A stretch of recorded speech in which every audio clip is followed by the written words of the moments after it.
Good day sa inyong lahat mga fellow campers. Welcome back again to our channel. Pagkatapos mag-enjoy at makapag-relax sa kagandahan ng Green Nara Campsite, pupuntahan naman namin ang isa pang campsite na nasa Tuba, Benguet lang. 40 minutes lang ang layo mula dito sa Green Nara. Ipapakita po namin sa inyo ang kabuuang land area ng campsite, ang aking pang-apat na drone crash, ang muling pagkikita ni Blake at ni Kurt. Oh, malaki na! Pares na silang malaki! At syempre, ang kabuuang experience namin dito sa campsite. Gamo-gamo kasi mas na-attract sa mga white na ilaw.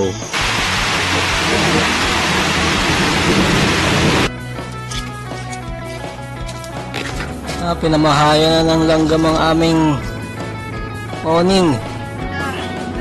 Kaya, ano pang inaantay nyo? Sit back, relax, and enjoy! Yeah. Uy, kasi ang clouds.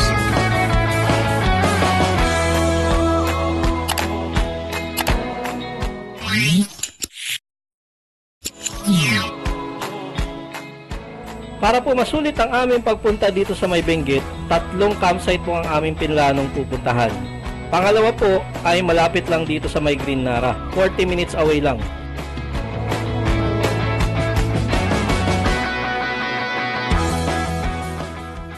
Sa aming po pagpunta sa susunod na campsite, kinailangan po namin huminto muna at mag-restock ng ilang mga pangangailangan namin katulad ng tubig at ng mga gulay. Ayan na! Ayan na! Sinahan ng gulay. B1? Ah, C1! Naamoy niya si Kurt ko.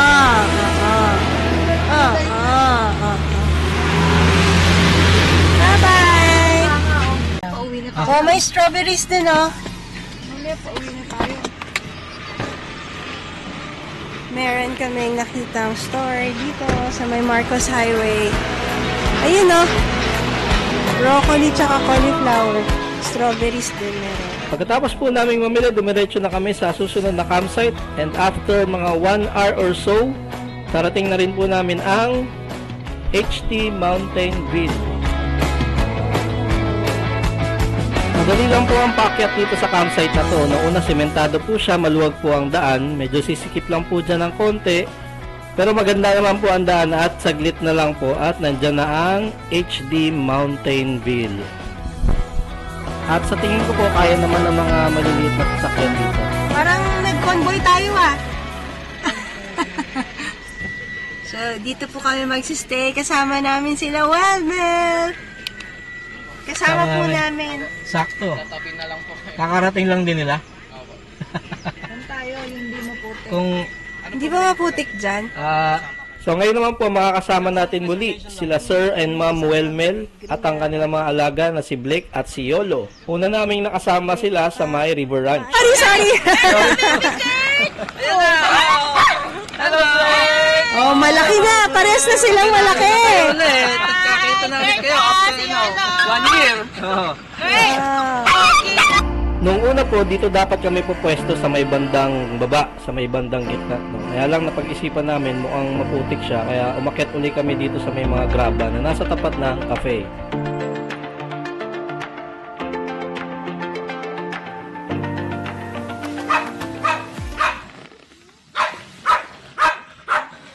Dali lang itayo nito, oh. Parang 5 minutes lang tinayo to, eh. 5 minutes lang, in-inflate.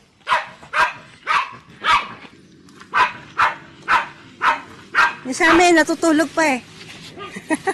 Tulog pa yung tent. Ay, you need help? Yo? Oo. Baka mas malamig sa gabi, no? Ayan nila ano, daddy. Mabuti pa si George, mabait. Hindi. Kala mo lang yan. Kunwari lang yan. Susungga ba nga kanina eh?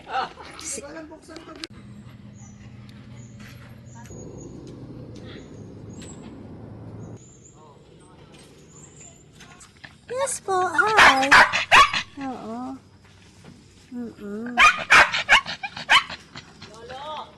Ito ang setup namin.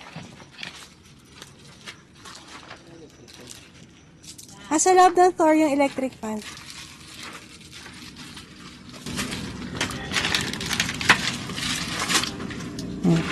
Ayos. Kitchen.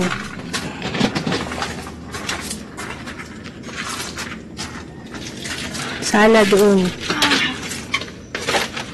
Siyempre, ang aming bedroom for 3 days. Pagkatapos po namin mag-setup, sinubukan ko naman magpalipad ng drone. At kaya lang, sa pagkakataong ito, kung mapapansin nyo, medyo foggy na po siya.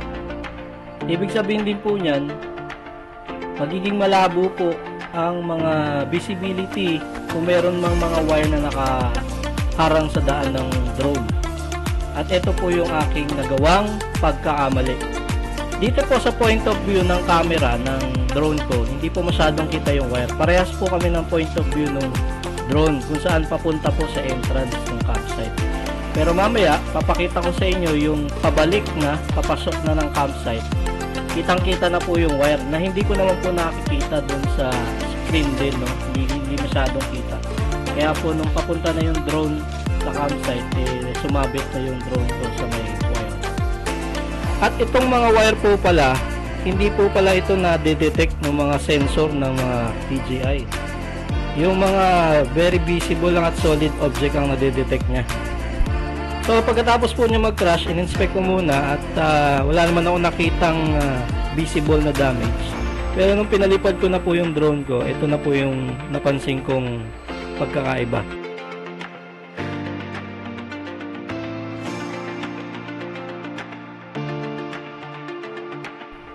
So napansin niyo po ba mga kaibigan na medyo nagbabibrate na siya at parang umuuga-uga yung camera. Yan po ay dahil doon sa pagkakasira nung arm ng gimbal.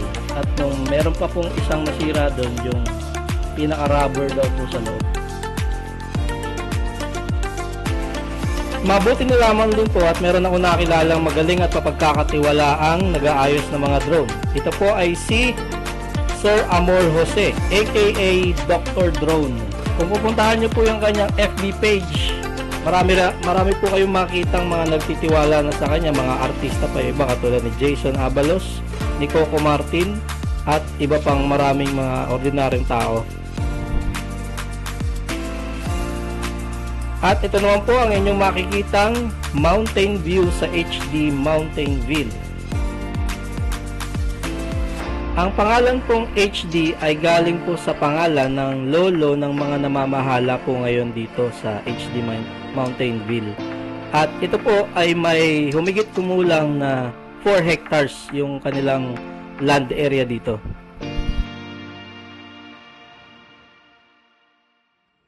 Bago kaming kasama rito, nandun sila sa dulo.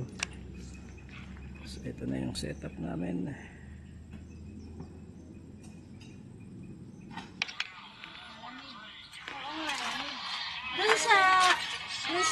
Doon sa Green Nara, merong gazebo.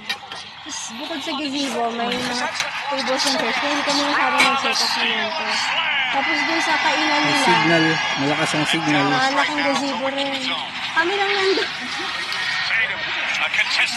Nakita ah. Wala kaming gazebo. Pull let the dogs out. Wala pa. Sit. Wait. I love mommy muna. You love mommy? You love daddy? You love Lola? Okay. Pull let the dogs out. Hands in. Sit. Sit. Hands in. Hands in. Hands in. Yay! Good boy.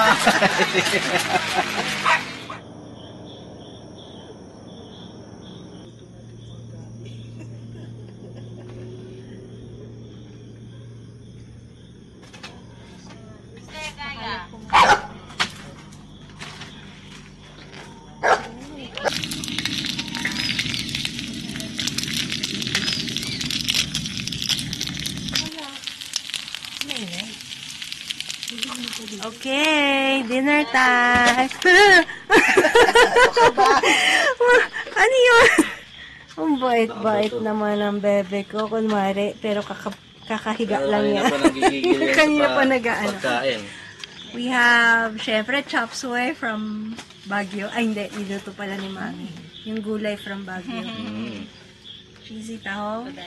Ayun o, liempo. Mrs. Liempo. And hot pot! Wow! Oh, masarap sa ano. Sa mainit na panahon. Ay, malamig na panahon. Okay, let's pray. Ay, sorry. Na-zoom in ko. Sige na, let's play, Lord. Copy. Yeah. Uy, you see our clouds. It's 6 o'clock. Punta tayong CR. Makita nyo kung ano yung CR dito. Pansin ko lang, ganda talaga ng mga CR sa Tanay.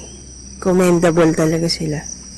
Kasi sa mga campsite sa Tanay, nag-ilagay talaga sila ng mga bidet. Kasi yung hirap nga naman umupo doon sa bowl na mababa. Tapos, hindi ka makapaghugas ng maayos. Sa dulo kasi yung mga CR dito eh. So, sa madaling araw, we have to walk this path. Eh, may mga checkpoint. May mga sinasabi sila, mga kokak-kokak. Na CR nila. They have 1, 2, 3. Currently ginagamit namin. So, dito ako lagi sa gitna.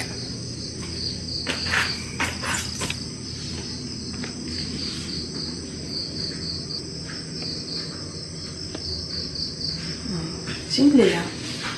Ito may bidet pala dito rin eh. Ayan. Gaano naman. Ilang ata yung CR na may bidet. Here's the path going to the lavatory. Or yung hugasan. Yung mga basurahan pala nila dito. Kailangan iuwi. So, kung dito po kayo pupwesto sa katulad ng pinwestuhan namin, medyo malayo-layo po ang lalakarin yung papunta sa CR. Pero magandang exercise po yan, no? Kung pabalik-balik po kayo mag-iigib dyan ng tubig.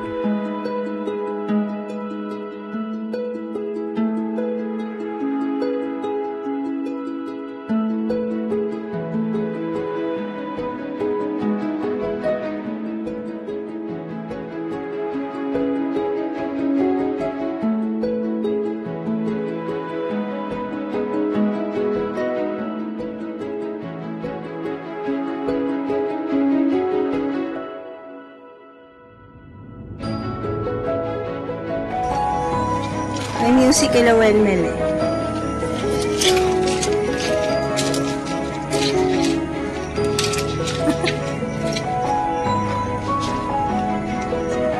Baka bisado ah.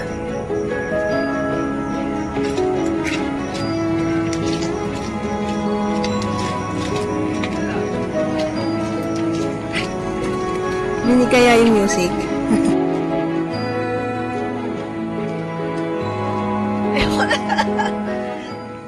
French toast with egg, cheese, and ham. Yung mga ayaw mag-ham, egg, na lang, cheese and avocados. Naihalo-halo lang na kung ano-ano yan, ma'am. Si Joseph po yung husband ko. Si Miss Haya. Siya po yung owner nitong HD Mountain View. Ang dami niyo pong plants dito. Yes po. Actually, ngayon na tag-ulan, mas maraming mga nagsulputan na plants dyan. Ang dami, oh. Ito po si Sir Eric. Ay, good morning po. Husband siya Welcome ni- to HD Mountain View. Haya pala. Ano ba yan? Hana ko na Hana. Haya pala. Ayan. So, dati, meron kayong zoo? Yes, ma'am. Mini zoo, petting zoo, due to the typhoon from last year. Ayan, ano bang yung palang typhoon yun? nakaka-recover, ma'am. Ano yun eh? August? Kalakasan. Ma'am, pero may mga nagkakamp pa rin. Alam niyo yung parang kayo, ma'am, sugod pa rin sila kahit may ulan. Talagang well-equipped. Nakakatuwa lang yung mga campers na gano'n. Talagang ready sila. Imbis na magmukmuk sila sa tent. Ma'am, hindi. May ano sila, may gear, proper gear para ma-enjoy nila yung weather, yung outdoors. Ang galing lang. Doon ko na-appreciate yung mga, yes. Ako naintindihan ba? Kaya HD. Baka Haya. Hindi po. Harry Dominguez. Haring Dominguez. Yes, yun po yung father. Ni, Ay, yung father ni Ma'am Haya. kaya lahat po sila H po. Okay. Makita niyo tong cafe, Honorios Di Cafe. Kaya pala Honorio. Yun yung pangalan ng Pangalan po ng lolo. lolo. Plano dyan. Oh, Hindi ko pa, hybrid. kasi minsan sobrang lalaki nung yung mga nakukuha Parang namin. latundan. Tikman niya, ma'am. Parang latundan. Pero ano siya, no, matataba na punggok. Parang Ay, ganun. hindi. Ito yung Yan yung matamis. latundan to. Habang kami naman po ay nag-i-interview sa mga owner ng campsite, nasa lisihan naman po kami ng mga langgam. Sila po ay nag-invade na doon sa aming awning, sa aming sasakyan, pinasok din, pati po doon sa aming tent. Buti na lang po sa tent, doon lang po sila pumunta sa may unang rainfly, no? Hindi po sila nakapasok sa loob ng tent. Kung hindi, malaking problema po yun para sa amin. At pati din po si Kurt, hindi pinaligtas ng mga langgam. Muntik na yung bote. Maaraw kanina, ito na naman siya. Umuulan na naman at kumukulog-kulog na. Nagkawindang-windang na yung gamit namin dito. Kasi ang daming langgam. Buti na lang may pang spray kami.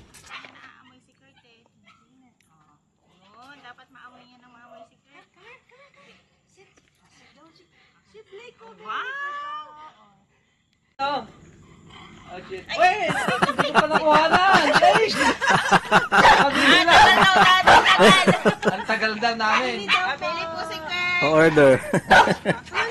Pa-order! Sit ulit, sit. Lagi. Leg. Good boy. Kurt, we're steady. There. Kurt.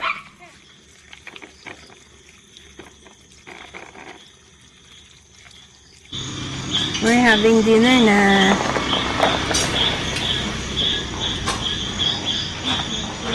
Dito kami sa unfinished restaurant cafe nila. Kasi maluwag yung space. Yan. What's for dinner? Yun o. Sarap po. Mak. Ayun, nakahilipiglit sa'yo. Feast na naman. Ayun. Busog na naman. O yung ano nila, bigay mo yung bacon and Kumuha na kami.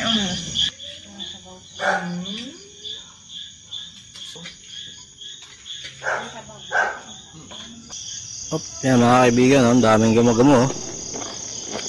Ito nyo, gamo-gamo kasi mas na-attract sa mga white na ilaw. Pero pansinin nyo itong isa, wala masyado. Ano. Kaya yung sa amin, dito, wala kaming gamo-gamo rito. Kasi, puro dilaw ang aming ilaw. Ano? Malakas ang kulog. Boom.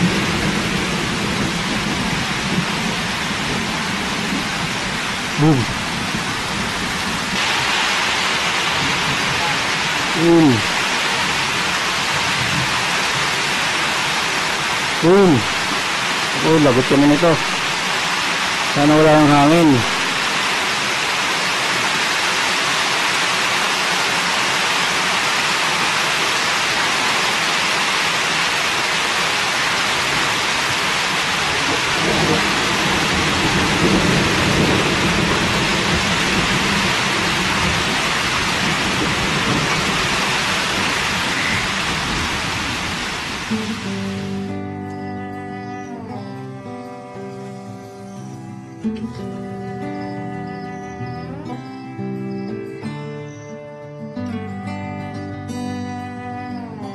Good morning. Thank you sa saging. Almusal namin. Morning, Kaka.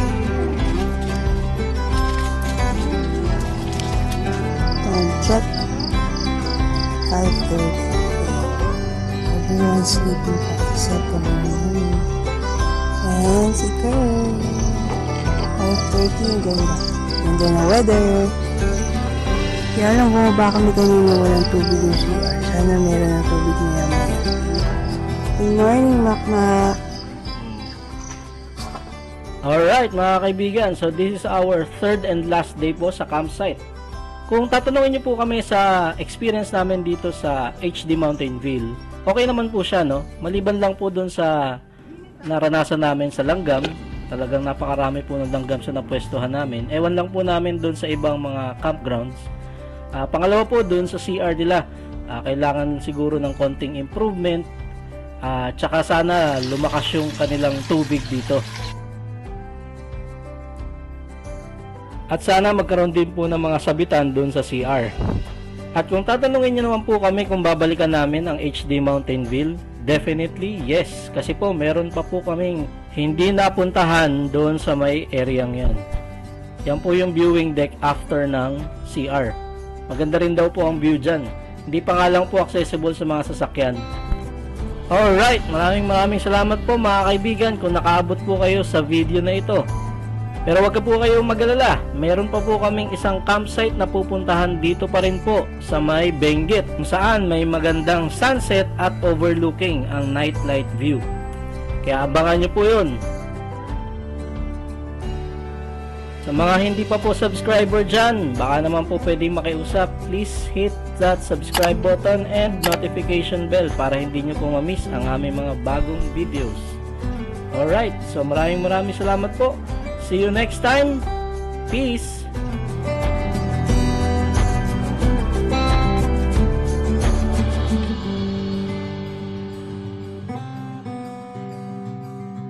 Thank you.